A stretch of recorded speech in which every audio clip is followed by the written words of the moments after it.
पहले इनपुट करें, आप रखें भैया इस टाइम में क्या होना चाहिए, कुछ हम लोगों के नॉलेज में नहीं है वो प्रक्रिया, तो हमको पता चले आप लोगों को। फिर हमारा जो क्वेश्चन है हमने ऑलरेडी लिख भी दिया है और हम क्वेश्चन आपको इनपुट भी करेंगे। पहले आप गाइड टू टाइम दीजिए, आपका क्या है, हम गाइड करने के लिए बैठे हैं। आप लोग गाइड करेंगे। सबसे बड़ी दिक्कत क्या है कि जीएसटी में इतने ज़्यादा कानून और इतना शिकंजा कसा हुआ है, ऐसा कुछ नहीं है। जैसा कि किताब पढ़ेंगे या जीएसटी के बारे में जानकारी लेंगे तो हम लोग एक नर पे कहीं बुक नहीं कर सकते, ना कोई कुछ कर सकते हैं।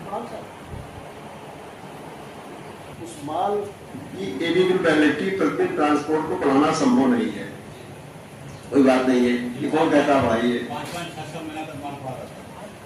5-5, 6-6 महीना तक तो नहीं पड़ा रहना चाहिए। हमारी बात है तो उसको माल मंगाने का तो औचित्य खत्म हो जाएगा। क्यों माल मंगाया उसने, आप बताइए। यहाँ तो काम आपका छोटा होगा, लेकिन जहाज का ऑफिस होगा वहाँ काम बड़ा होगा। 2 करोड़ का बिजनेस है महीने का।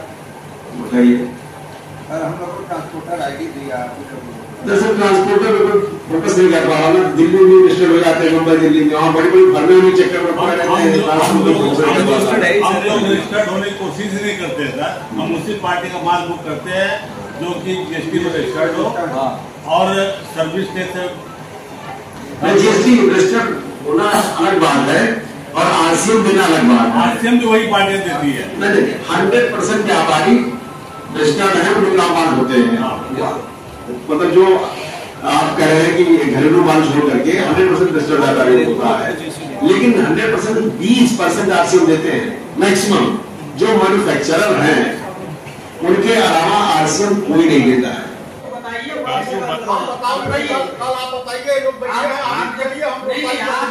जब वो गाड़ियाँ आती है ना, आप बताइए हमारे जैसी लोगों। ठीक है, बताइए। सुबह हम बता दे रहा था, डेली आप सुबह उतने बजे जाइए, बसें उतने बजे उतने मिलेगी। आप हमारा सहयोग करिए, इसमें सहयोग करिए, आप सहयोग हमारा करिए। एक और चीज है, आज रिंग रोड के अंदर बनारस शहर है। हम लोग कभी किसी गाड़ी में यहाँ लगा वहाँ लगने गए, इस समय हमारा ट्रांसपोर्ट नगर उजड़ गया है, क्योंकि हम लोग छोटा छोटा गोदाम कई जगह रखते हैं। इस गोदाम से उस गोदाम जाते हुए आपके अच्छा, पहली बार अपना परिचय से नाम बताएं। अपना नाम बताइए, परिचय के सबसे बाद में आपका नाम नहीं पता चला है। अश्वनी दुबे नाम है, मैं भी अध्यक्ष हूँ ट्रांसपोर्ट यूनियन बनारस दूर ट्रांसपोर्ट। अच्छा, नाम डाला क्या आपने? चलिए, बहुत अच्छी बात है। एसोसिएशन के लोग आपसे क्या संदर्भ था? देखिए, हमारे मुख्यमंत्री जी की मंशा है और हमारे सारे व्यापारी बंधुओं से आपस में बातचीत की जाए कि क्या समस्या है, उनकी समस्याओं को सुनकर समाधान। ट्रांसपोर्टर भी हमारे एक अंग है।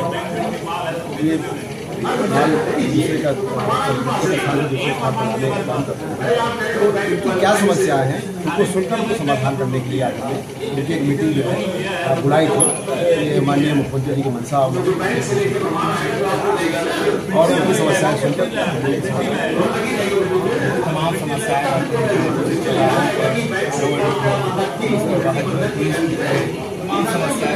आज क्या इनको दिशा निर्देश? दूसरे विभागों से संबंधित समस्याएं हैं। हमारा भी जो भी माल नया हुए वो प्रॉपर डॉक्यूमेंट से कवर्ड हो, लेवल लगा हो, और जिससे कि उनका माल रुके रहे। तो हमारा इनसे रिक्वेस्ट रहा और ये भी रिक्वेस्ट रहा कि किसी पंजीकृत का माल जब लाते हैं तो पहले पंजीयन के लिए प्रेरित करें, जिससे कि हमारे पंजीयन की संख्या रहती है। तो ये चर्चा हमारी इनसे हुई है और सारे ट्रांसपोर्टेशन बहुत ही सहयोग करने का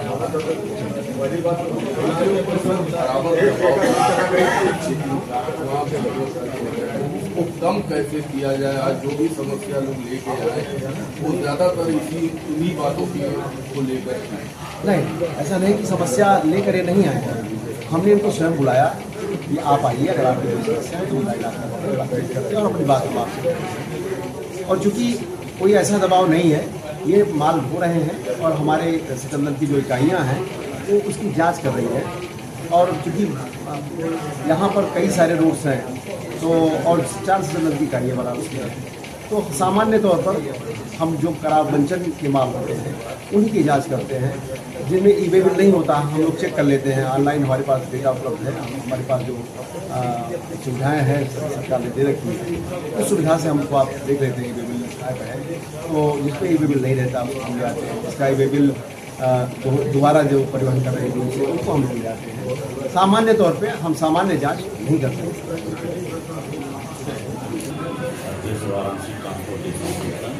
आज आपको राय क्या बैठक में क्या बातें GST के SIB ग्रेड 1 और GST के अधिकारियों के साथ बैठक हुई। ट्रांसपोर्टर की जो मुद्दाएँ थी उन्हें रखा गया और GST के अधिकारी ग्रेड 1 ने कहा कि वो जल्द से जल्द समझाएंगे। कुछ मुद्दे ऐसे थे जो देशव्यापी हैं, जो उनके हाथ में नहीं है, वो अपने काउंसिलिंग को देखेंगे। मुख्य मुद्दा हम लोगों का यही था कि जैसे कोई गाड़ी पकड़ के लाते हैं और यहाँ पर चेतगंज में 2-2 दिन 3-3 दिन खड़ी कर देते हैं और लेबर बोलते हैं लेके आई, जबकि इनको लेबर का पैसा मिलता है और नियम है कि 24 घंटे के अंदर या 12 घंटे के अंदर 3 घंटे की छोड़ दिया जाए, ऐसा लोग नहीं करते हैं, हरेसमेंट करते हैं। उसके लिए दूसरा था जितने कानून बने इनके GST के उसके सभी रोड परिवहन के ऊपर चल रहा है, जबकि रेलवे में और बसों से जो माल जाता है उस पर कोई इनके कानून नहीं चलते हैं, उस पर यहाँ काटते हैं। हम लोगों ने कहा कि आप ट्रांसपोर्टरों को परेशान करने लगे उस पर भी ध्यान दीजिए, जिससे कि हमारा जो माल ट्रांसपोर्ट होना था वो बसों से मार्केट जा रहा है, तो उस पर भी उन्होंने आश्वासन दिया कि इसको हम करेंगे।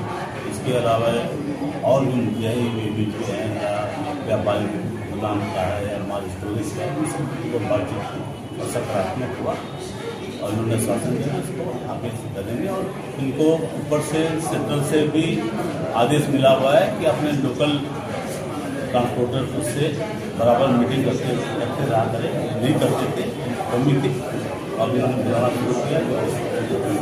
शासन से संतुष्ट? हाँ ठीक है, अब जो इनके पास जो है वो करेंगे, अन्यथा जो दिल्ली या काउंसिलिंग में रखेंगे वहाँ से होगा, क्योंकि GST जो केवल उत्तर प्रदेश या बनारस का नहीं है, जो कानून है वो इंडिया का होता है और जो होगा इंडिया का वो इस समय लागू होगा। चर्चा कर रहे थे कि GST नहीं लगता है, नहीं, इनको मालूम नहीं है लोग, या मालूम होकर भी नहीं जानना चाहते हैं। ट्रांसपोर्टर के ऊपर कोई जरूरी नहीं है कि हम GST पर रजिस्ट्रेशन हो। जब GST लागू हुआ था उस टाइम में हम लोगों ने आंदोलन किया था और उस बात तो आज भी अड़े हुए हैं कि हम माल परिवहन करने का काम करते हैं, सेल परचेज का काम नहीं करते हैं, हम सर्विस प्रोवाइडर हैं और RCM के अंतर्गत हम काम करते हैं। और इसका गवर्नमेंट मानी थी कि ठीक है आप जिस पार्टी का GST में रजिस्ट्रेशन हो उसका माल बुक करिए, आपको GST चार्ज करने की जरूरत है। अध्यक्ष जी